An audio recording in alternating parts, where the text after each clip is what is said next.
ओम पितृदेवताभ्यो नमः। Hariom Sharma money tips channel पर आप सभी का स्वागत है। सर्वपितृ अमावस्या की कथा।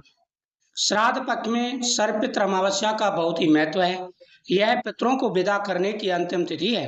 अगर कोई श्राद्ध तिथि में किसी कारण से श्राद्ध न कर पाया हो या फिर श्राद्ध की तिथि मालूम न हो तो सर्वपितृ श्राद्ध अमावस्या पर श्राद्ध किया जा सकता है। देवताओं के पितृगण अग्निस्वात्म जो सोमपत लोक में निवास करते हैं, उनकी मानसी कन्या अचोदा नाम की एक नदी के रूप में अवस्थित हुई। मत्स्य पुराण में अचोदा सरोवर और अचोदा नदी का जिक्र मिलता है, जो कि कश्मीर में स्थित है। अचोदा नाम तेषां तु मानसी कन्या नदी अचोदा नाम च शरम पितॄने निवृतं पुरा अचोदा तु तपस्ये दिव्यम वर्ष सहस्त्रकम। एक बार अचोदा ने 1000 वर्ष तक तपस्या की, जिससे प्रसन्न होकर देवताओं के पितृगण अग्निष्टवात और वाहिर्ष्पद अपने अन्य पितृगण अमावसु के साथ अचोदा को दर्शन देने के लिए अश्विनी अमावस्या के दिन उपस्थित हुए। उन्होंने अचोदा से कहा कि हे पुत्री, हम सभी तुम्हारी तपस्या से प्रसन्न हैं, इसलिए जो चाहो वर मांग लो। लेकिन अचोदा ने अपने पितरों की ध्यान नहीं दिया और वह अति तेजस्वी पितृ अमावसु को अपलक निहारती रही।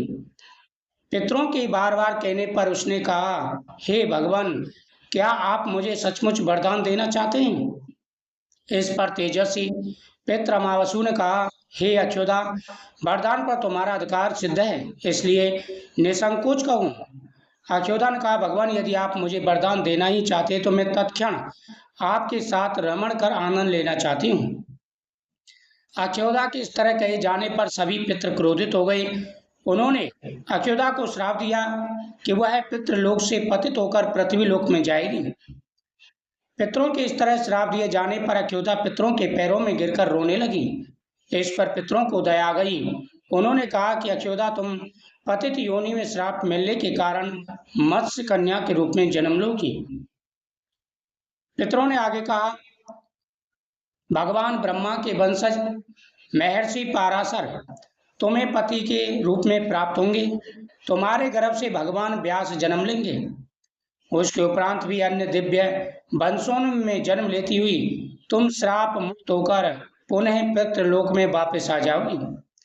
पितरों के इस तरह कहे जाने पर अचोदा शांत हुई। अमावसु के ब्रह्मचर्य और धैर्य की सभी पितरों ने सराहना की एवं वरदान दिया, यह अमावस्या की तिथि अमावसु के नाम से जानी जाएगी। जो प्राणी किसी भी दिन श्राद्ध न कर, वह केवल अमावस्या के दिन भी श्राद्ध तर्पण करके बीते 14 दिनों का पुण्य प्राप्त करते हुए अपने पितरों को तृप्त कर सकते हैं। तभी से प्रत्येक माह की अमावस्या तिथि को सर्वाधिक महत्व दिया जाता है और यह तिथि सर्वपितृ श्राद्ध के रूप में मनाई जाती है।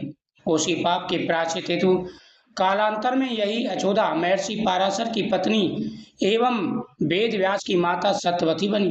तत्पश्चात समुद्र के अंशभूत शांतनु की पत्नी हुई और 2 पुत्र चित्रांगद और विचित्र वीर को जन्म दिया।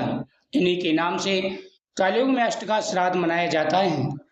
अमावस्या तिथि का बड़ा महत्व है। जो भी पूरी श्रद्धा भाव से अमावस्या पर पितरों का पूजन करते हैं, उनकी हर मनोकामना पूरी हो जाती है। जीवन में आ रहे सारे कष्ट और परेशानियां दूर हो जाते हैं। अमावस्या के दिन किए गए श्राद्ध का बड़ा महत्व होता है। सर्वपितृ अमावस्या के दिन सुबह स्नान करें। सबसे पहले पितरों के नाम से जल चढ़ाएं।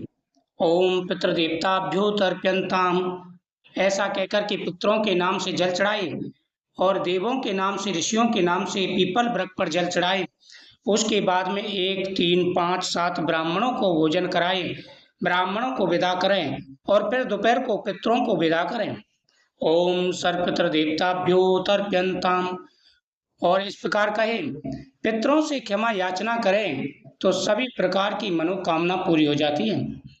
आ रही सारी व्याधाएं, सारी परेशानियां दूर हो जाती हैं। पितरों से इस दिन क्षमा याचना करें, पितरों को प्रसाद चढ़ाएं और सभी परिवार वाले वह प्रसाद मिलकर के खाएं। पितरों का आशीर्वाद प्राप्त होता है, हर मनोकामना पूरी हो जाती है। ओम पितृदेवताभ्यो नमः। पितृदोष दूर होते हैं और हर मनोरथ कामना पूरी हो जाती है।